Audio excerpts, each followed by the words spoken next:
Hey, this is Fish Stark with the American Humanist Association, and you're listening to the 100th episode of the Glass City Humanist. This is a podcast about humanism from a humanist. Here's your host, Douglas Berger. Welcome to our 100th episode, and our guest is Toledo activist Sean Nestor. We talk about activism, discuss if Lucas County is really progressive, his work reviving the Toledo Free Press, and his belief that people are the most important part of any activism. Glass City Humanist is an outreach project of the secular humanists of Western Lake Erie, building community through compassion and reason for a better tomorrow.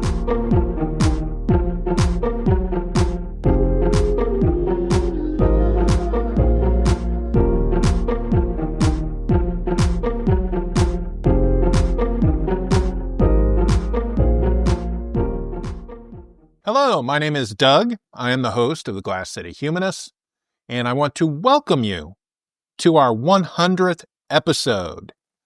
And there was much rejoicing. Yay!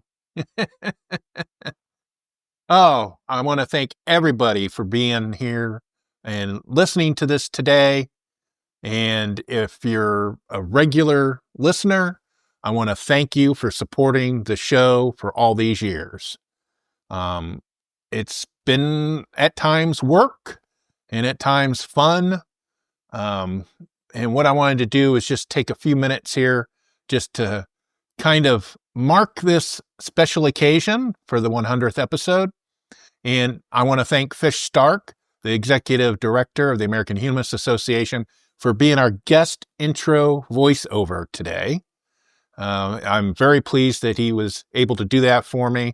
I want to thank Sean Megley, who is a member of the group, Secular Humanists of Western Lake Erie.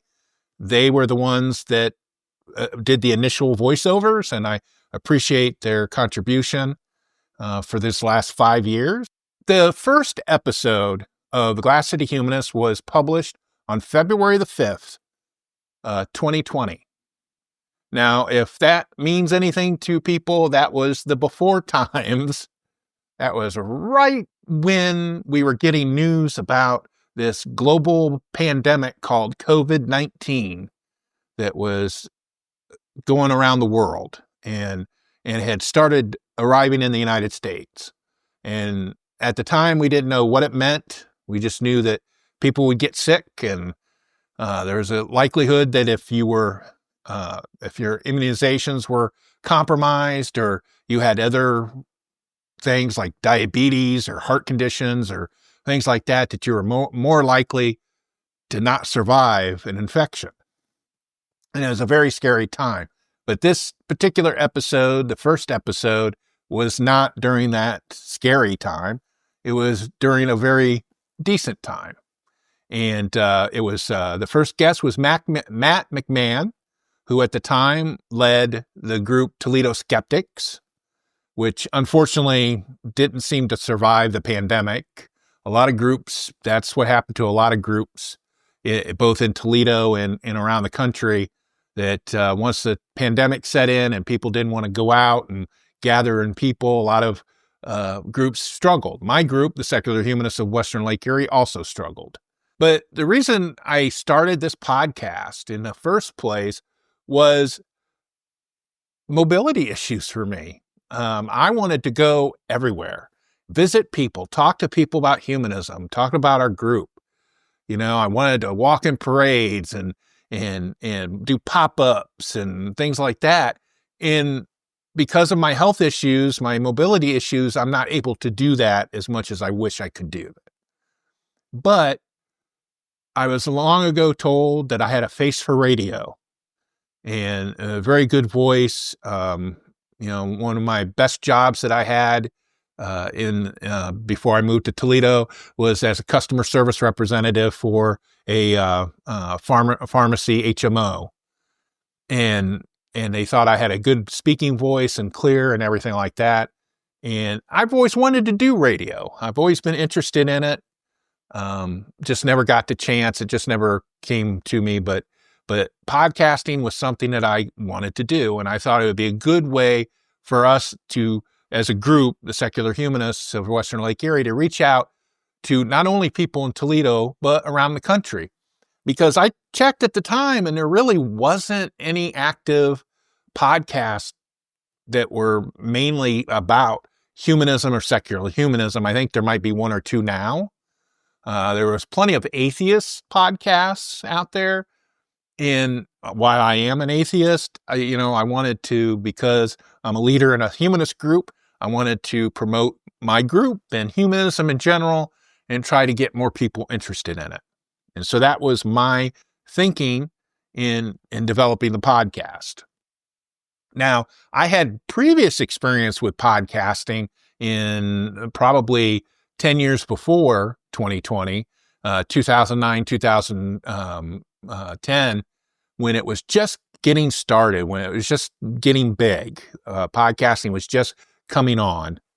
I had come into some money, and I ended up getting some things that I wanted to get for a long time and couldn't really afford. One of them was a video camera with a hard disk drive, digital video camera, a little tiny one, a little compact JVC, and an audio board. And it was a Yamaha, a little mixing board with the knobs, and you plug in the microphone. And I got the microphone and the cables, and thought I'd give it a try. And I tried podcasting for a little bit, as Doug Berger, and kind of just petered out because I was trying to do everything. I was trying to talk about current events and politics and entertainment and things like that. And it was a mishmash of everything. And I just got tired of it and not knowing how to do it. So having that in the back of my head, I'm like thinking, I want to really do a good job on this. So that's why it's about humanism. It's about humanist values from a humanist. That is the focus of this podcast. It always has been the focus, even when we've kind of drifted into more politics because of the world situation. But it's always been about humanism and secular humanists. The other thing that I wanted to do was I wanted to interview leaders in the movement, like Fish Stark, the executive director. I've actually interviewed 3 executive directors at the AHA in the 5 years. I also have interviewed Nick Fish, who is the leader of American Atheists, very good leader. Kevin Bowling, who's the Secular Student Alliance leader. Some people have been elusive. I've tried to set up interviews with the leader of Humanist International, which is the worldwide humanist organization, Andrew Copson. He wanted me to interview somebody in the United States, a member of their group from the United States, and I just never could get somebody to do it. They come up with this report, this free thought report every year, and I wanted to interview somebody about it and never could work out. And also I have not limited myself to free thought or woke stuff, as some people might call it, social justice issues.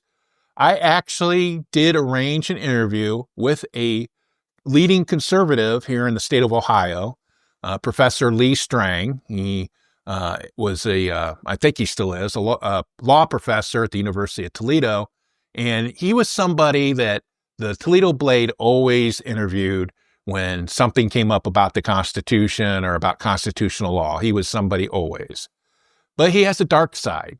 He was anti-abortionist.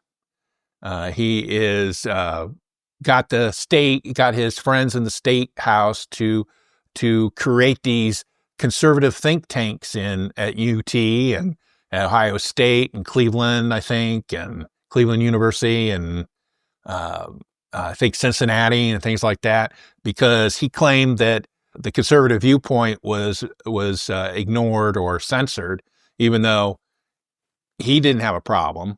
He had a job.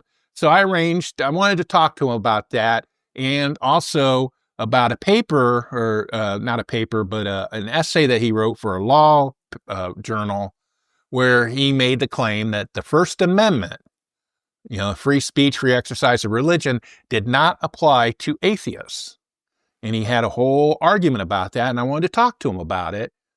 And so that's what I came at him with the angle, and had a dossier on him, and I was going to ask him about some other pointed questions too, just as a discussion.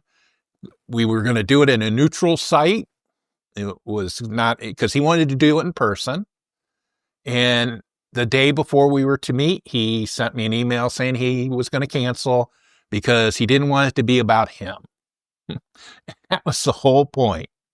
So I am open to interviewing people who are not humanists and are not progressive, because I want to know why they feel that their ideas are any better than progressive or humanist ideals. The way that I operate is, if you have an argument about something and you can defend it, then let's talk. I just don't agree that anything that hurts other people needlessly is a valid position, but that's just me. So anyway, so I just kind of wanted to do a few minutes here, look like about 10 minutes. I apologize. This is an extra long episode, trust me.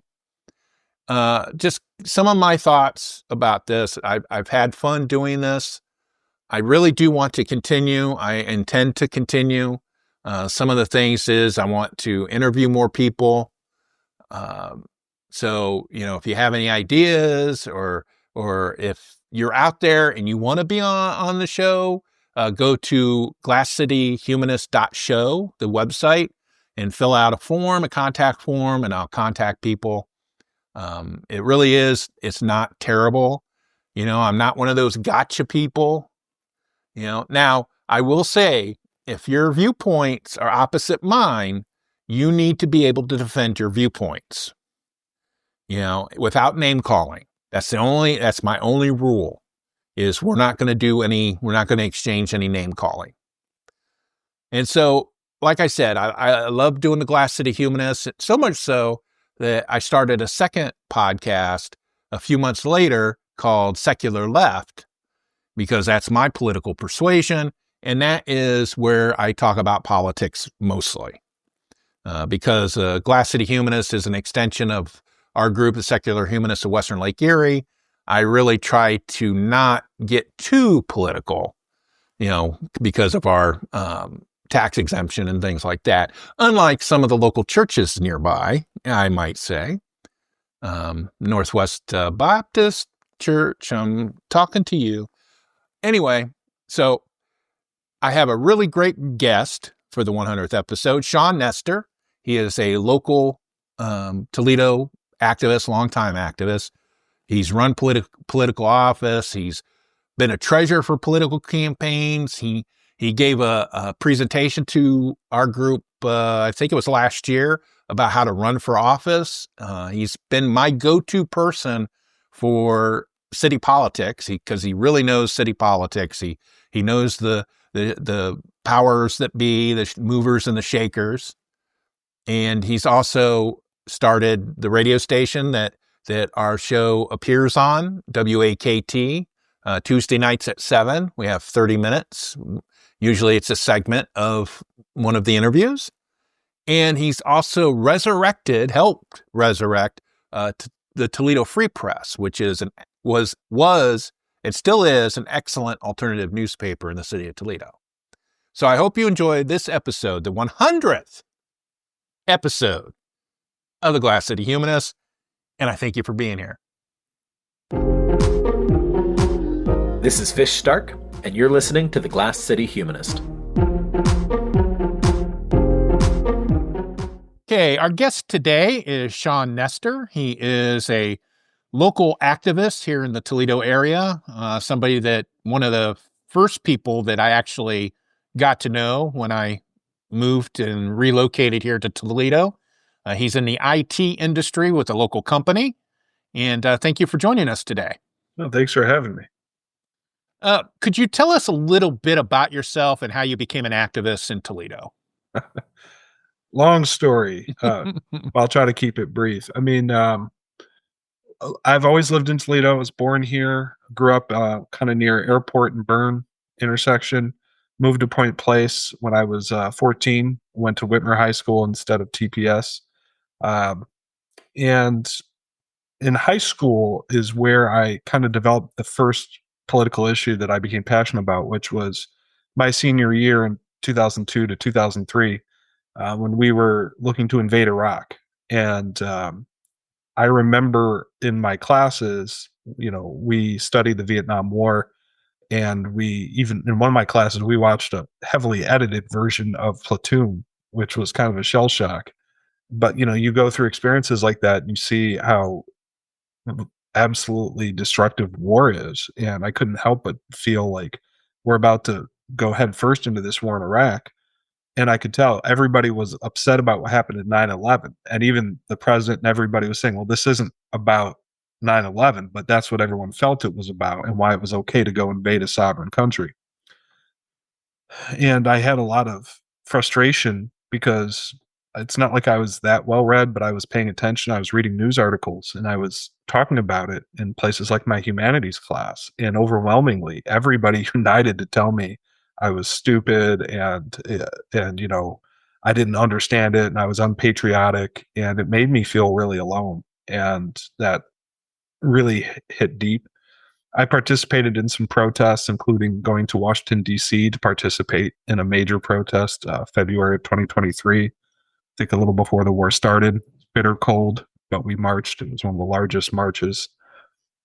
And then we still invaded Iraq, and we had a lot of terrible things happen. And really after that, I was very disillusioned. George Bush gets reelected, and I just see, man, there's so much folly.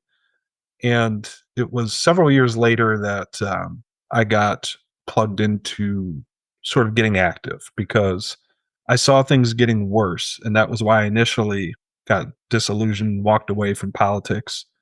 But then walking away didn't seem to help anything. They actually got worse. So then I was like, well, maybe I should try to do something. And so in my mid 20s, where it really started was I helped support Ralph Nader for president in 2008, which probably will upset a lot of people. But Barack Obama, as charismatic as he was, I remember he spoke eloquently on the Senate floor about why the Foreign Intelligence Surveillance Act, which was legalizing warrantless wiretapping, he spoke against it. But then when the vote came, he voted for it. And I felt like at that point, he wasn't taking my key issues seriously, which were issues related to warfare and civil liberties. So I was, looking into third party and independent politics more, helped with Ralph Nader, got plugged into some Green Party stuff through that. And really where things took off for me was in 2011 when Occupy Toledo happened. And quite a few people from a lot of different segments of politics and activism converged to do some stuff. And I met a lot of people, kind of developed a social network of people that were really passionate and caring. I got exposed to a lot of new ideas through that, and through the connections from that kind of spiraled into the activism that I then undertook for probably the next 15 years. So since that time, I've stayed pretty active.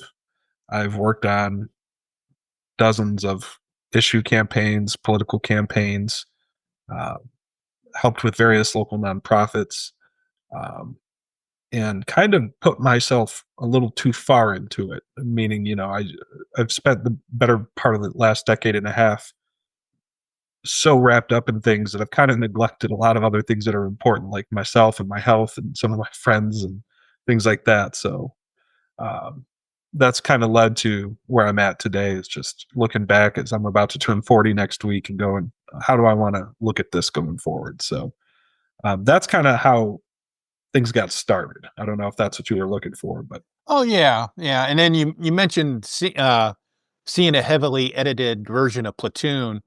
And that reminded me that I saw it the weekend it came out. Wow. I was in college and I saw it in a theater with about half Vietnam veterans. Wow. And what was their reaction like? It was very quiet. Yeah.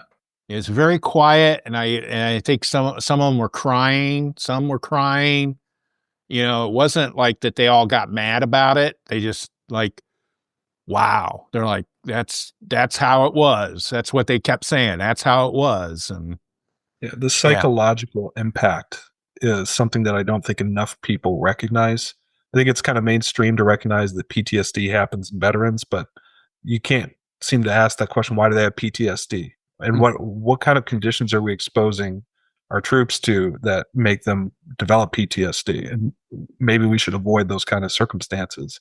And that's really just our troops. What we do to other people is a whole other question, and the psychological damage there. But to me, that's always been, beyond the physical conflict, one of the greatest crises, that we're hurting people emotionally in these just horrible, horrible ways. And Platoon captured that, which is why it stuck with me. He edited out the cuss words, which was very hard. But right. everything else, I mean, he didn't edit out the violence. And that Really? was like, Wow. yeah. So I was like, because that's what it was. And you kind of have to, I'm like 16 years old and kind of getting my mind blown in class. Did they edit out the drug use? I can't remember. They might have, because I remember that the scene where he goes with the other troops and gets high. I can't remember. I remember watching it outside of class. Yeah. I watched the unedited version because the edited version captured my attention so much. But those things were, that still sticks with me, and it still stands as something that my conscience is so resolute on war being so much worse than anybody ever takes time to think about. And we're a little frivolous with entering into military conflict, in my opinion. Yeah, I don't think it was for Iraq. It might have been for Afghanistan, but I created a meme that I put on social media, and the gist of it was that war is a failure of humanity. Yeah. That's the way I feel about it too, is war is like when nothing else works and you've tried everything else, that's like, you don't want to do that, but that's what happens. It's a failure to understand and try to resolve things and work things out. Exactly. I mean, it's you could see it as a macrocosm or a big picture view of the same issue with people.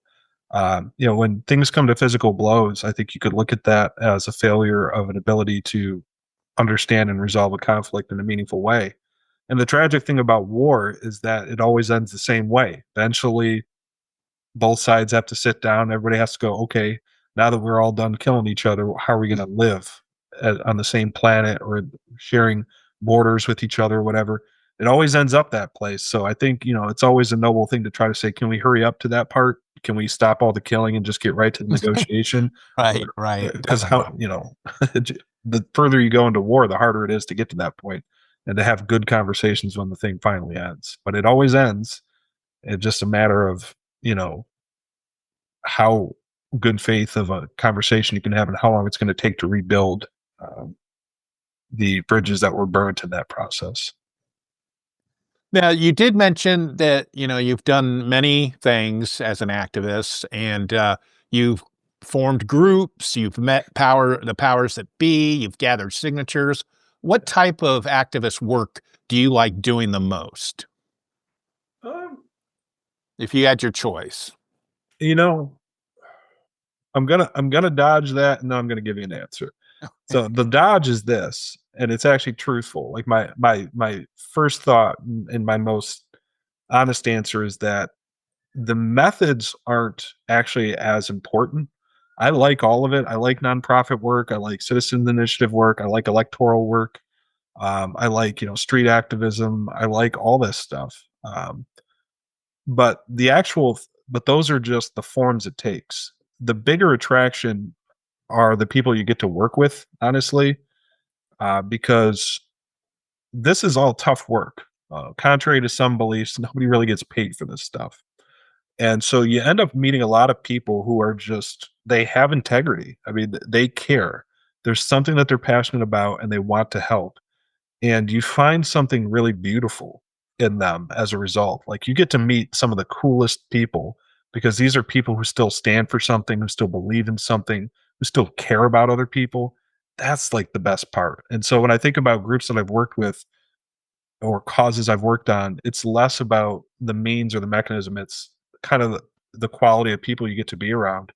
And that's always the groups I remember the fondest are the ones where, there's a great camaraderie, there's a great respect and mutuality. People pulled off difficult things, facing obstacles, and still came out fighting and oftentimes winning. I mean, it's just the coolest thing to be able to do that. And the people you do it with make it all worthwhile. Not because, they're fun people, even though oftentimes they are, but because they're people that you feel like this is what makes life worthwhile. This is what makes activism worthwhile. This is what having a good country is worthwhile for, because there are beautiful people doing incredible things all the time. You don't often hear about them, but they're out there and they're doing the unpraised work that keeps humanity going. And I mean the real humanity that makes life worthwhile. So that's the best part. Now, to actually answer the question, I think toward where you're going, honestly, I kind of miss citizen initiative work. I've done 4 citizens initiatives. 2 of them were charter amendments and 2 were statutory ordinances. All were in the city of Toledo, all passed with landslide margins of victory. And I'm proud of all of them. I could probably pump out one of those a year if I had interested people who had a good legislative issue to take forward. But that's kind of what it takes. I mean, there's really something cool about looking up the Toledo Municipal Code and seeing a law on the books, and you're like, I helped write that thing. I saw it before people voted on it, and now it's enshrined in law, and I know it's helping people. I know it's making a difference. I know it's changing things, even if it's in a slow, subtle way. And so I love citizens initiative work. I wish more people looked into that as an option. It's a lot more accessible than you think. And man, I could think of stuff that would be cool, but you need a crew to do it. You can't do it solo. You just can't. And that's the biggest thing missing, is that crew of people who are like, let's spend a year or 2 making this happen. Now, Toledo in general, and I'm making a general statement, is considered a blue city and has voted for some progressive ideas, like you mentioned, giving rights to Lake Erie and Democracy Day. What is your honest assessment of Toledo and Lucas County in general? It's interesting because so I sat down and had coffee with somebody who's an elected official here in Toledo. And of course, they're a Democrat, because that's where most of our politicians are. And they told me, feeling that it was in confidence, Toledo's really not that progressive city. We're very conservative. And I said, I disagree. And we had a difference of views. And they were an elected official. So I think their perspective was skewed based on the power players they were used to working with. Some of the bigger unions, the corporations and the real estate lobby, they're kind of used to that. I think, coming from a perspective of working more on a grassroots level, I see a very different side to Toledo. And the best example I can give as to why I think I may have a little more merit than that politician did. When we did the sensible marijuana ordinance in 2015, which decriminalized marijuana in amounts 200 grams or less to a 5th degree minor misdemeanor. It also did a few other things, like eliminated a section in the Toledo Municipal Code dealing with paraphernalia. It also attempted to take all felonies and reduce them to 5th degree felonies, the smallest you could get. But at the time, Attorney General DeWine, now our governor, sued the city and did get a court order saying you can't do that piece. Fortunately, that did not nullify the whole thing, because we had something called a severance clause in our language that said if any piece of this is found to be illegal, the rest of it stays. It's a very important thing when you do initiatives, have your severance clause. But we did this initiative. We collected signatures, did not have any real support from any local elected officials or major political parties. And that passed with 70% approval. So that was overwhelmingly supported by the voters. However, if you don't know, the citizens initiative process in Toledo has this interesting step where if you get enough signatures turned in, Toledo City Council gets a crack at it. They get to vote on it. And if they're like, you know what, the citizens have spoken by circulating, we think this is good enough, we're just going to pass it as is. They have that option. They can also vote it down, in which case it goes to a public vote. And they actually have a third option where they can modify the language and pass a modified version. But then there's also this rule that says if the people who submitted it don't like that, then they could turn in so many. I mean, it's funny, like you learn all these rules. Toledo City Council voted against the sensible marijuana ordinance 11-1. And the only person who voted yes for it was Theresa Gabriel, who is an independent and is actually a registered Republican. She was involved with the NAACP, still is. She was the only supporter. Not a single Democrat voted in favor of it. They stayed away from it like a 10-foot pole. And at that time, we were already seeing places like Colorado legalize marijuana.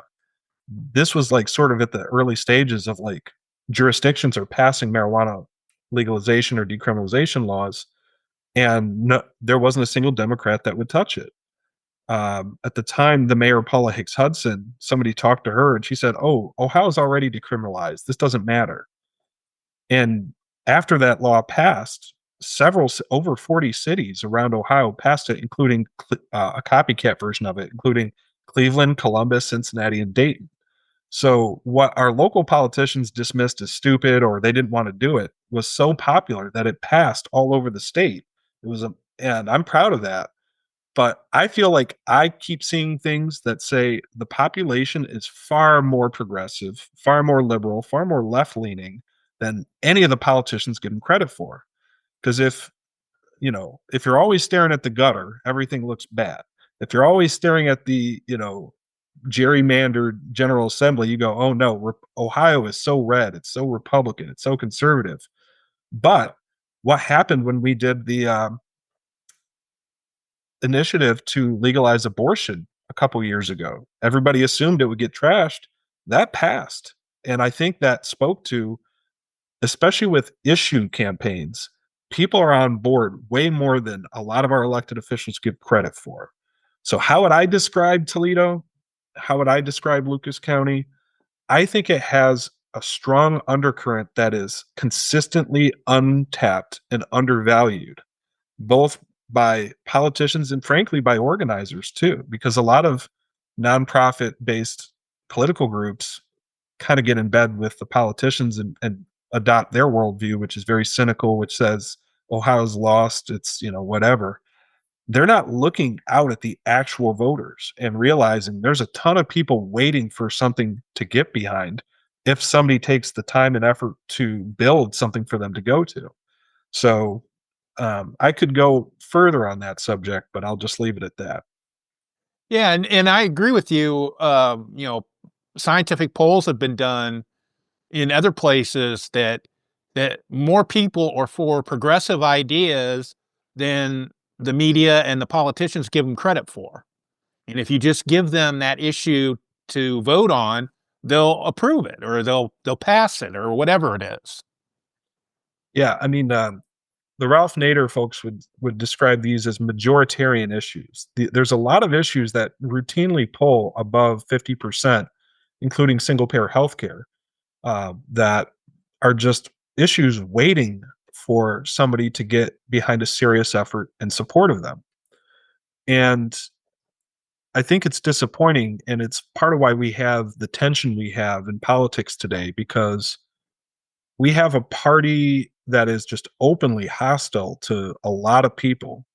And we have another party that kind of says, I'm with you, but for whatever reason, we're not going to do the thing that everybody wants us to do. And that leads to a lot of distrust. It leads to a lot of cynicism. And I think that's collectively has led us to a very nihilistic place in politics. And that's a dangerous place. And we're seeing the results of that. I think I'll just go ahead and say I think a lot of it is the corruption of money in our political system, because sure, most people want single payer healthcare, but my buddies that are cutting big checks to me and my friends in Congress and on the state level are letting me know that they don't want that to happen, and they're more important. So while the rhetoric is there that the people have the power, and one party uses that language a little more than the other, I think most people see through to the cynical reality that, well, it's really money driving the show, not what people want. And when we talk about a democracy movement or the restoration of democracy, I think we have to understand that it can't just be a return to the status quo that was there before Trump. It's got to go back to a point where people's votes, people's interests matter, and it's not just what the moneyed interests want, regardless of who that moneyed interest is and whether that's a good billionaire or a bad billionaire. I think people want a government that's representative, and that comes from listening to what people want and paying attention and taking those polls seriously. And I'm just a believer that if you have problems where politicians are not responding to your needs, other avenues like citizens' initiatives, referendums, recalls are incredibly powerful tools to show the politicians what you really want and to start reshaping the politics of the day. Because at the end of the day, all politicians will follow what gives them their careers. And if you make it a condition that to have your career, you better listen to these polls, they will do it. But you have to have the courage to kind of be unforgiving to the politicians, which people struggle with. And I'm not saying you got to burn down their tool shed. I'm just saying that you can't be afraid to. There's kind of like a celebrity culture worship, like a celebrity worship culture around a lot of politicians. Like, Marcy Kaptur's done some questionable things in the last year or two, especially around things like immigration and, censoring Al Green upset a lot of people. But there's a lot of people who won't permit a single bad word to be uttered about Marcy Kaptur because part of it is they just have an emotional attachment to her that prevents them from seeing her as somebody to be held accountable. And the other half is, of course, the fear, the rightful fear a lot of people have that, well, she's better than the alternative. But I think there's kind of an Overton window shifting thing that happens that it's like, well, okay, if you keep accepting at least they're not as bad as the other side, then you kind of let things keep sliding more and more to the right. I think there's a way to hold people accountable and really be firm and not give into celebrity culture without becoming, a bomb throwing, somebody doing violent threats. But you get talked about like you are one of those people. If you just like, look, I'm not happy with what these people, I don't care what position they hold. I have to stand firm to this issue or these beliefs. And that's kind of hard. You're going to face a lot of criticism, which I have over my time. I've faced a lot of criticism. I've had a lot of people defriend me. I've had a lot of people talk trash about me because they thought I was a dupe or a Russian bot or, I was like some sort of sleeper agent for the other side. But I'm like, I'm just trying to be consistent with my values and call it where it lands. And I think that's another thing that people kind of miss in politics. It's not, democracy isn't just about representing things. It's about representing values and staying consistent to them. And there are times when it makes sense to take a loss in the short term if it builds a stronger movement in the long run that allows really good things to happen. That's a tough calculus to do, but more people need to be sitting down and talking to each other and doing that. Right. Well, I can tell you, I can be honest that there's been times I have not agreed with you on certain political I would issues. hope that there are. I mean, right. I think it's a bad sign if somebody never disagrees with me or anybody, because at that point, that's where it's like maybe there's a celebrity worship culture around me, and I don't want that because that's not helpful to anybody. Yeah, I think my line for you to cross, for me to move you to Siberia, would be if you irrationally came up with your views. And I know you don't. You study things, you read books, you study the issue, you come at your views in a sincere and rational manner. And I appreciate that, even if I don't agree with your conclusions. And I think more people need to do that. Yeah, no, I think that's the healthy way to do it civically. I mean, I think the reality is politics is a fascinating field at its best because it is. You do need to be rational, but you also need to appreciate the emotional, the irrational to some extent. Humanity gets expressed in values and beliefs, and politics in a lot of ways is that. I think part of our problem is we lean way too heavily on that right now. There's not enough rational interjection. Yeah, but I do think there is a balance. I don't think a government can function if it's completely rational, because you miss a lot of important things about why we do things. But finding that balance between what's rational and what's kind of an emotional thing is extremely hard, which is why you have to have a strong civic culture that understands that duality and that balance. And we just don't have that. We don't have the civic culture. So people end up kind of going to one extreme or the other. They're either like these ultra rational people who can rationalize anything bad because it somehow works in a utilitarian sense, or they're just, and I think this is most people, they're taking very emotional views one way or the other. They love this politician and anything they say is going to be great, or they just hate this politician, so anything they say is awful, even if it's actually a really good idea. It's just vibes and feelings, which have a place, but when it's the only thing going on, that's a disaster, buddy. And as a palate cleanser, what has been one thing, or maybe there was more than one thing, that has made you tear your hair out when working on the issues that you've worked on over the years? Oh, What's really bugged you sometimes? that's the palate cleanser. Yeah, that's the palate cleanser. Boy, I mean, let me take a second to think on that, because there's a lot of things that are frustrating when you do this work.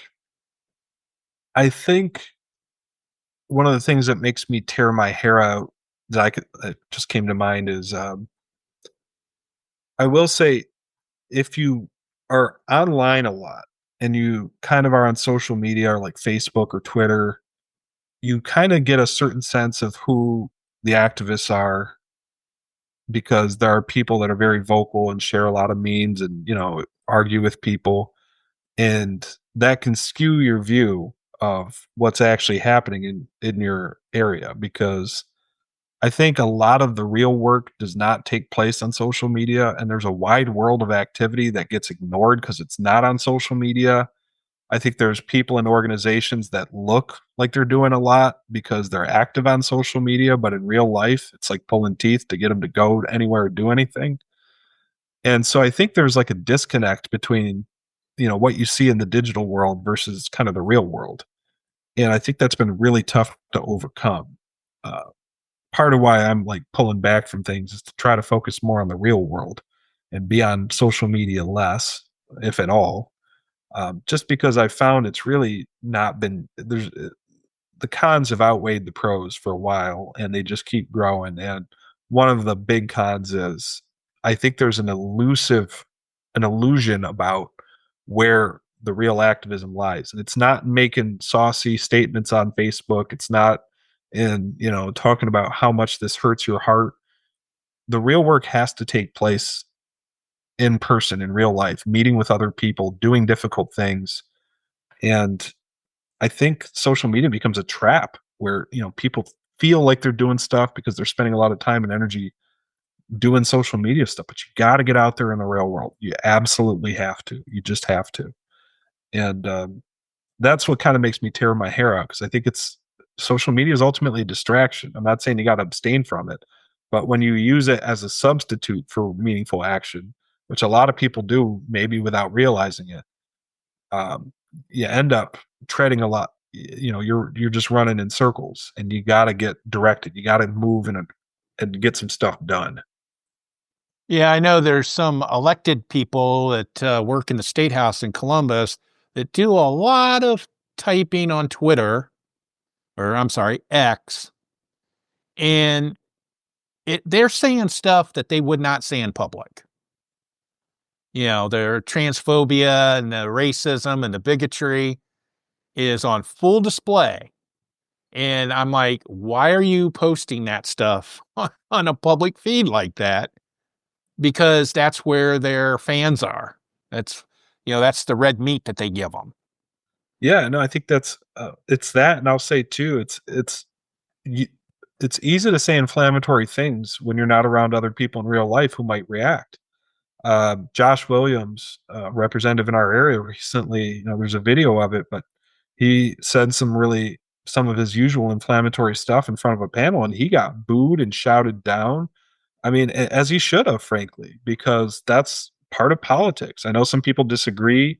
I know they clutch their pearls when they hear about politicians being treated poorly, regardless of what they stand for. But I'm like, no, this is not, just, oh, if you don't like them, vote them out. These people have serious power. And there's a long tradition going back centuries and centuries of when you grant and delegate power to these people and they make terrible decisions, including decisions that actively hurt you. I mean, there was a time when you would go burn down their house or, storm their house or throw them in the garbage bin. I mean, you would take people, the fact that politicians knew that their lives could be threatened sometimes kept them kind of honest. And when you're just in a bunker in your, guarded, gated community and you're just firing off inflammatory stuff on Twitter or whatever, I mean, it just fans the fires of division and hatred, because most of the time you're just making up crises that don't exist, using your stature to be like, I see it, but you don't do it. You're just tweeting on your toilet or whatever. Yeah. Yeah, I get that. In that particular instance with Representative Williams, it was obvious that he had been in his bubble far too long. Yeah. And he was just repeating stuff that's been debunked for decades. And it was just shocking to me. But that's par for the course, is he doesn't talk to anybody. He really doesn't. He doesn't talk to the people of that his bills affect. I bet you anything he has never talked to a transgender person ever. Right. And the bigger question to me is, he can get away with it. There are a lot of politicians who never go out in public, never do a town hall, and they still coast on re-election because of gerrymandering and other factors that keep things from being truly competitive. So, you're kind of seeing a trend here too. I've seen a lot of videos all across the country of town halls where politicians are getting shouted down and interrupted, and people are tired with the decorum and the civility, while these people are just repeating talking points that are hurtful, hateful, untrue, ignorant, and using it to justify just completely heinous actions on behalf of what is supposedly a representative government. So I actually am a big fan of holding politicians accountable. I know, like, what's going on in Maumee, there's a lot of ins and outs in that, but in general, I will say I love that a lot of citizens came together and, exercised their right to do initiatives and referendums and recalls. Again, there's a lot of ins and outs, and there's some nuance there. I'm not saying they're totally in the right. Right. But yeah. I That's do how think, I feel too. Yeah. but there's a wake-up call, because I do think the councilman in Maumee did get comfortable with the very specific style of politics where they're like, nobody ever really does anything. So Nobody ever shows up. Yeah. yeah. So when a really serious issue like this thing came up with, like, how are we going to find the money to take care of this water issue? Let's just pass it on to the homeowners. They'll figure it out. What are they going to do? I'm not up for election for another few years. And they found out, if you do something that's dramatic enough, people can do initiatives, they can do recalls, and they can get really mad at you. And I'm not justifying every, ounce of harassment that's gone their way, but I do think that, to me, is a practical wake-up call that I can cite now when I talk to a politician in, say, Toledo, who feels a little too smug that they don't have to listen to people. I can say, well, there's a track record not too far from here of people actually holding their politicians accountable. You could get recalled. You could get people really mad. So maybe take that into account before you make decisions, especially on controversial subjects. Because I think it's very easy to be complacent as a politician. I've met a lot of complacent politicians. I've also met some great ones, though, too, is the other half. And people don't like to talk about that, but actually, some politicians do a really good job. And they should be lifted up for that. They should also be torn down when they do a bad job.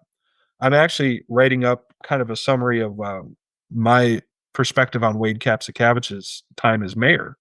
And actually, I know a lot of people don't like him, and I have a lot of things personally that I know about that I'm going to tell that are reasons to be upset. But like any politician who's actually doing their job, he's actually done a lot of good stuff too. And I'm going to talk about that as well. I'm going to leave it up to people to decide which ones they think weigh out the other. But it's just, you got to be able to call people on the carpet when they do bad, as well as praise them when they do good. If you do both, I think you're doing a good balancing act. Well, and that's the thing is politicians work for the electorate. You know, they should answer to the electorate and not just every couple years or however often they have votes. It should be all the time. Yeah, and just to play devil's advocate a little bit, part of why I think there are politicians who start off idealistic and really want to represent the people, but when they've got an issue that they know helps a lot of people and they can't find people to like in the public to help them, they become cynical and they go, nobody plugs in, nobody pays attention. So why should I?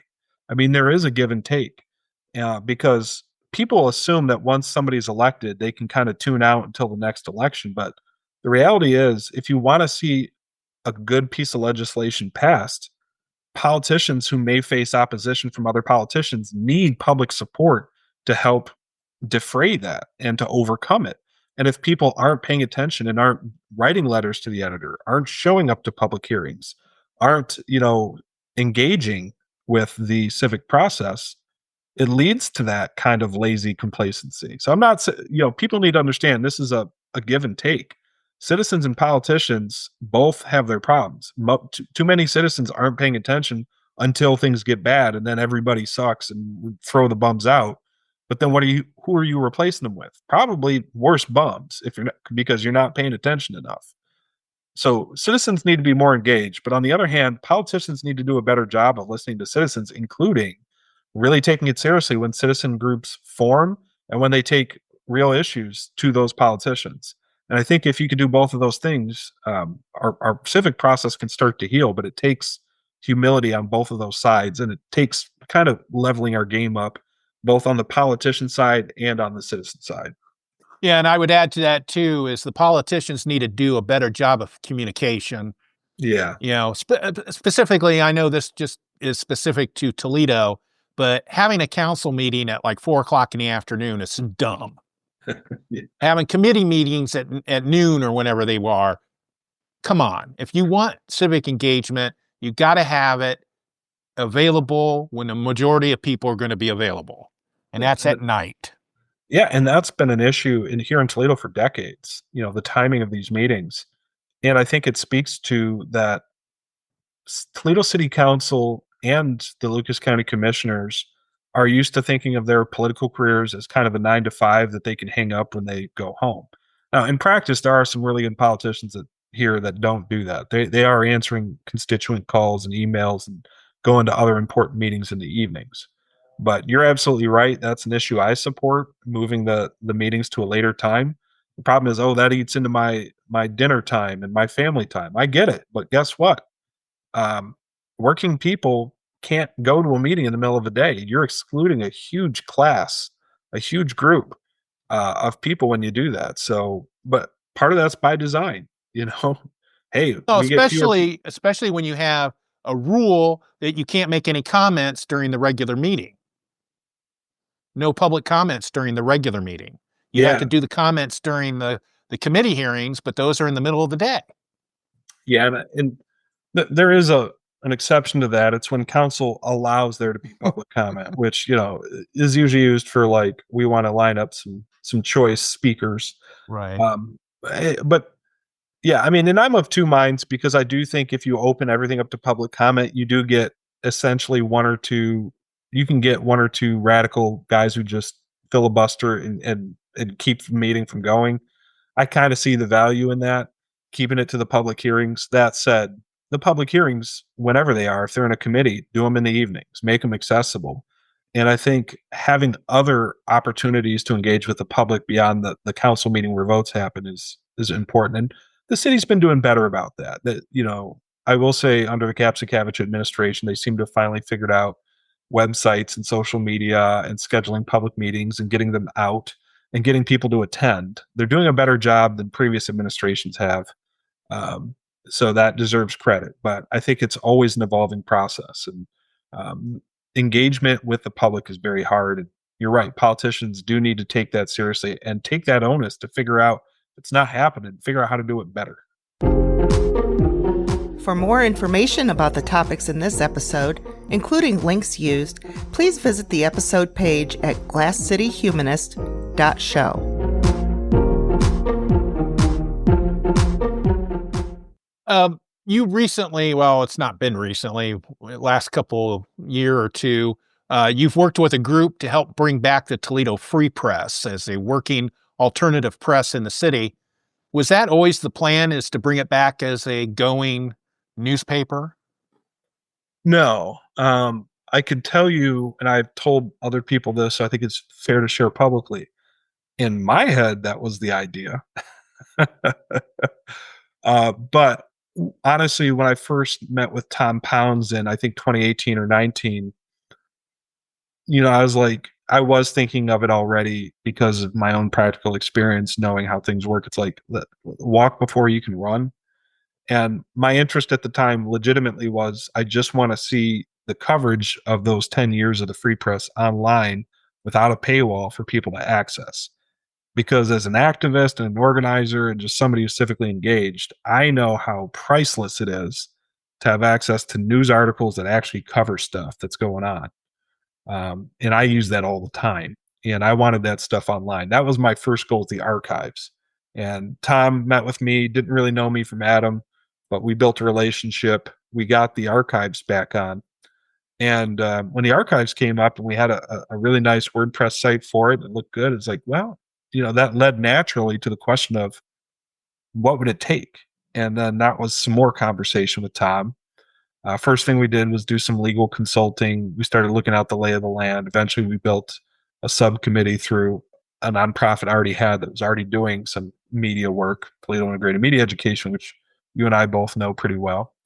And really, it did evolve naturally. And I never brought the idea up to Tom. I waited. It was kind of like Inception. You got to make people think it's their idea.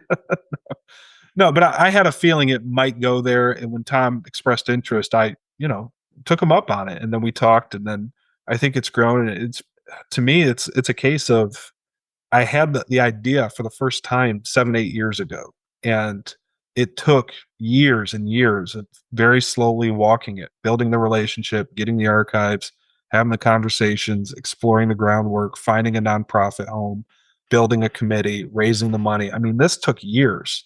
And it's actually one of the I think it's one of the coolest things I've been able to do. And I'm just grateful that Tom was open to the idea and has been a great partner. He's been honest and straightforward throughout.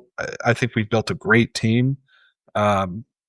The staff there is just phenomenal. And, we're still shaping. I mean, we're still really in our first year of operation. We haven't really been back a full year yet. But the talent, going back to the thing I said earlier, when you asked me what my favorite type of activism is to do, I said it's really more about the people. The people I'm working with on the Toledo Free Press, both on the board and the staff, are just incredible. And they give me energy every time I work with them because I just see so much talent, so much integrity, so much potential. And we're continuing to shape that and refine that. We've been getting a lot of good feedback from people, which I love. It wasn't always the idea. Maybe to me, it was always a possibility, but I never got too invested in it until I saw that Tom and other people took an interest as well. So that's when it really became real. I have a lot of ideas twinkling in the back of my mind, but I also have experienced enough to know, you can't just go out in the world and say, we're going to do this. You got to happen to meet other people who were already thinking about that stuff in some form and then saying, well, what if we did it this way? Well, what about it this way? And then you shape it into something. That's when it becomes real for me. All right. Well, as we wrap up tonight, I shouldn't say tonight. Don't want to. As we wrap up this interview, what motivates you to keep being an activist and fighting those fights? What gets you up out of bed in the morning to do that? Honestly, I think a long time ago, that division stopped existing for me. And I think that's a point that a lot of people cross over into, where they just, activist for some people is an identity that they can I do my activist stuff. They put on the hat, they go to the meeting, but then when they walk out, they take the hat off and it's not their identity. For me, a lot of things can be described as activists, but it's just at a certain point, that's how you work. You're like, this is how we interact with the world. This is how you have to interact with the world. Because as long as there's governments, there's going to be BS. There's going to be stuff where things are wrong. Doesn't matter where you are or when you are in human history.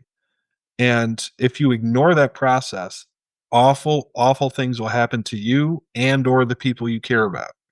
So you may not be interested in politics, but politics are interested in you.